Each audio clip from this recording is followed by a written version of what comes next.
आराध्या चित्रकला online platform में आपका स्वागत है। आज हम पर्सपेक्टिव के बारे में समझेंगे। पर्सपेक्टिव बहुत ही इम्पोर्टेंट रोल रखता है ड्राइंग में। किसी भी वस्तु या फिर किसी भी सीन में गहराई को दिखाना पर्सपेक्टिव के माध्यम से ही संभव होता है। पर्सपेक्टिव है क्या? तो सबसे पहले इसका हम हिंदी समझेंगे। पर्सपेक्टिव मतलब होता है परिप्रेक्ष्य या दृष्टिक्रम। ये पर्सपेक्टिव दो तरह के होते हैं, एक लीनियर जिसको रेखीय परिप्रेक्ष्य बोलते हैं और एक एरियल जो वायवीय परिप्रेक्ष्य बोलते हैं। पर्सपेक्टिव में दो इंपॉर्टेंट रोल रखते हैं, एक होराइजन और एक वेनिसिंग पॉइंट। होराइजन जहां पे आसमान और धरती मिलता हुआ प्रतीत होता है तो इस लाइन को हम होराइजन बोलते हैं। एक बार में जब भी हम कहीं देखते हैं, जैसे ये लाइन है, इस लाइन में या अगर हम यहाँ देखते हैं तो हमारा पॉइंट ऑफ व्यू यहीं आता है, फिर अगर यहाँ देखेंगे तो हमारा पॉइंट ऑफ व्यू यहीं आता है। यानी कि एक बार में हम किसी एक खास बिंदु पर ही देख सकते हैं। उस खास बिंदु को हम वेनिसिंग पॉइंट बोलते हैं।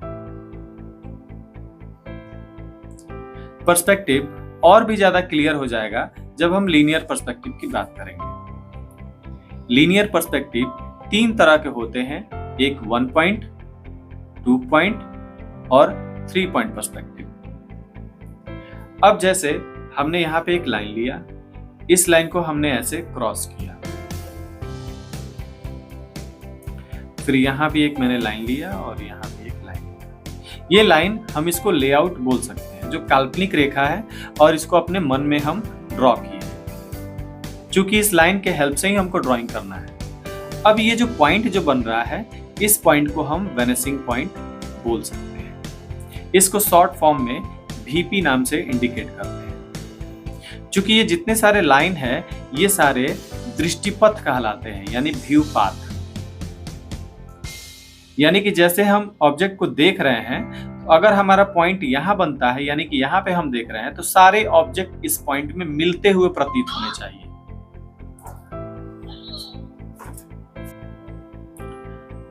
अब जैसे हमने यहाँ पे एक इलेक्ट्रिक पोल बनाया, बहुत छोटा।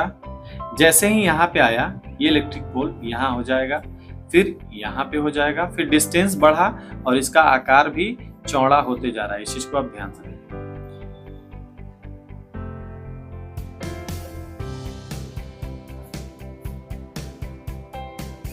अब यहाँ पे मैंने एक घर बनाया,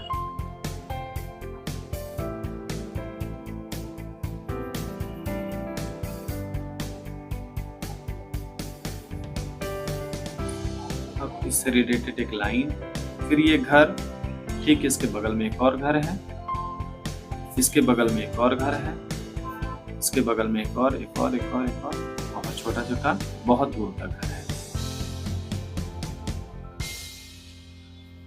तो आप देख रहे होंगे कि ये घर है जो बहुत दूर तक गया है और ये इलेक्ट्रिक पोल है जो बहुत दूर तक गया है। अब इसका हम यहाँ पे कास्ट शैडो बना दे रहे हैं। ये जो एरिया है हम यहाँ पे रोड बना दे रहे हैं।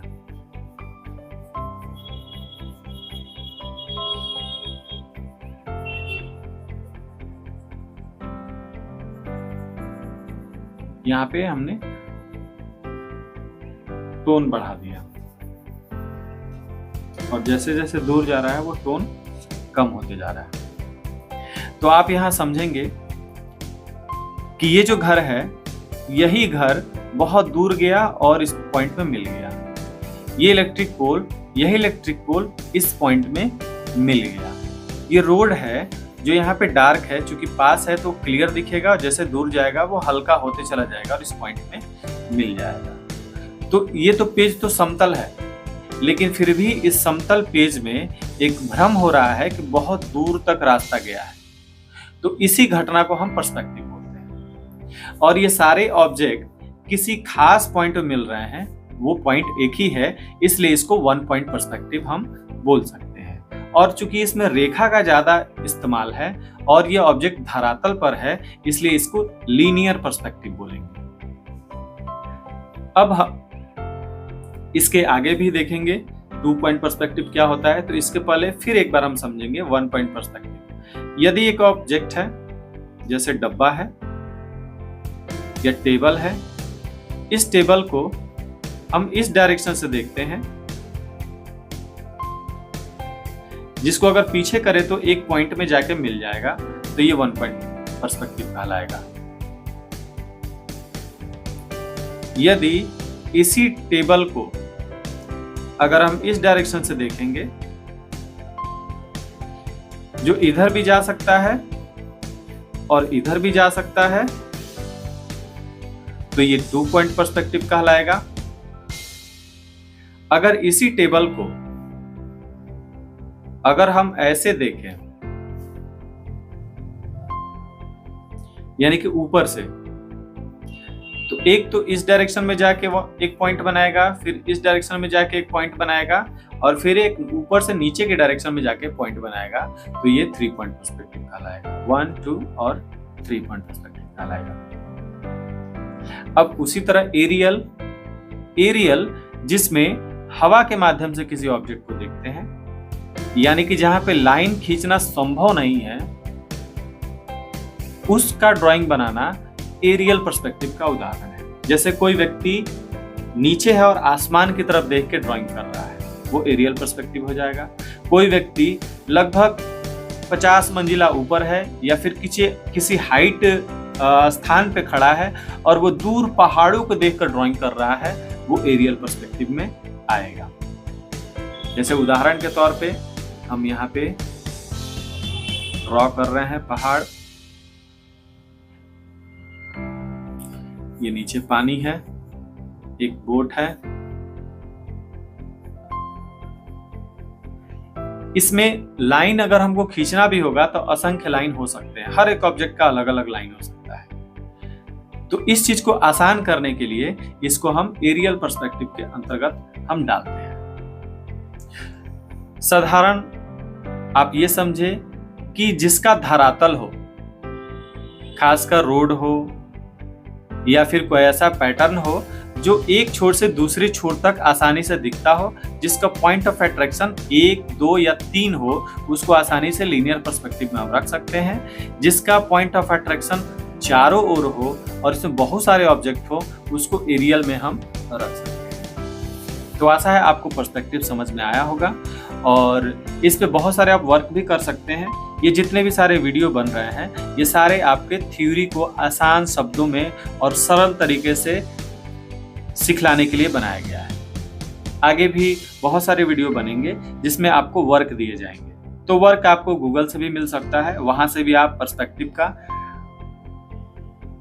आप ऑब्जेक्ट लेकर आप ड्रॉ कर सकते हैं। बस नियम आपको समझ में आने चाहिए। अब ये जो पर्सपेक्टिव है ये हर चीज पे अप्लाई होता है, जैसे ये सिर्फ लाइन और शेप पे अप्लाई हुआ, लेकिन कलर की बात करें तो आपको हम इसके पहले वीडियो में बताए होंगे, टिंट की बात करते हैं। तो टिंट में आप देखेंगे कि ये जो कलर है ये डार्क है और जस्ट जैसे दूर जा रहा है ये हल्का होते जा रहा है, यानी कि इस साइड में टिंट हो गया है और इस साइड में डार्क हो गया है। तो कलर पर्सपेक्टिव भी इंपॉर्टेंट रोल लगता है, यानी कि कलर जैसे हमारे नजदीक आता है वो अपने वास्तविक स्वरूप में दिखता है, और जैसे वो कलर काफी दूर जाता है उस कलर का डेंसिटी जो होता है वो कम हो जाता है, वो धुंधला दिखता है। तो ये कलर्स पर्सपेक्टिव ही होता है। तो आशा है आपको वीडियो समझ में आया होगा। अब मिलेंगे अगले वीडियो में।